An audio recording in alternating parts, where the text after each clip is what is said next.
Let's talk a little bit about shapes and masks.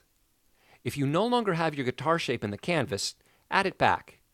And if you didn't make one, you can get one by navigating in the file browser to the Lesson 2 folder.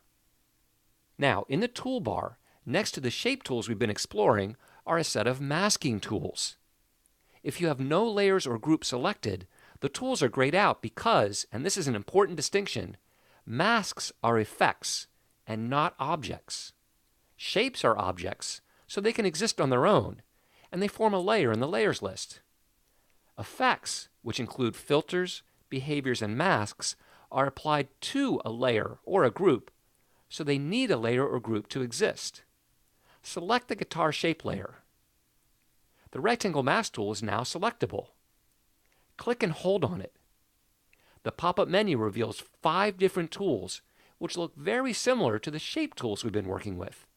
In fact, you can switch between masks and shapes very easily. First, select the Circle Mask tool. Now, drag out a circle to represent the sound hole of the guitar. Remember to hold down the Shift key while dragging to make the circle round. In the Layers list, the mask appears under the shape layer to which it's been applied. By default, the mask hides everything outside of it, so in the HUD, click the Invert Mask checkbox. The mask now cuts a hole in the shape. Let's turn off the background rectangle and turn on the fill to see this. Reposition and scale the mask as needed. Instead of starting with a mask, you can start with a shape and convert the shape into a mask. Delete the circle mask.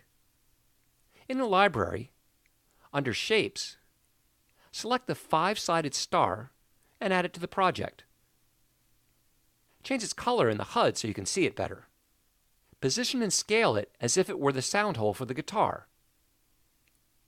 Now, to make it a mask, in the Layers list, drag the star shape over the guitar shape and wait a beat. When the menu appears, select Apply Mask to Shape. Now in the HUD, click the Invert Mask checkbox. How cool is that? If the mask scales back up to its original size, just scale it back down again. To convert this mask to a shape, drag the mask onto the group, wait a beat, and select Move Shape to Group. Very, very handy. By the way, if you wanted to use one shape to cut out another without turning it into a mask, there is another way, using a blend mode. With the star shape selected, in the HUD, click the Blend Mode pop-up menu and choose Silhouette Alpha. To prove that this blend mode is creating transparency, press Shift-T. To invert this blend mode, change it to Stencil Alpha. Let's undo that. Save your work. In the next lesson, we'll start exploring animation techniques that are unique to shapes and masks.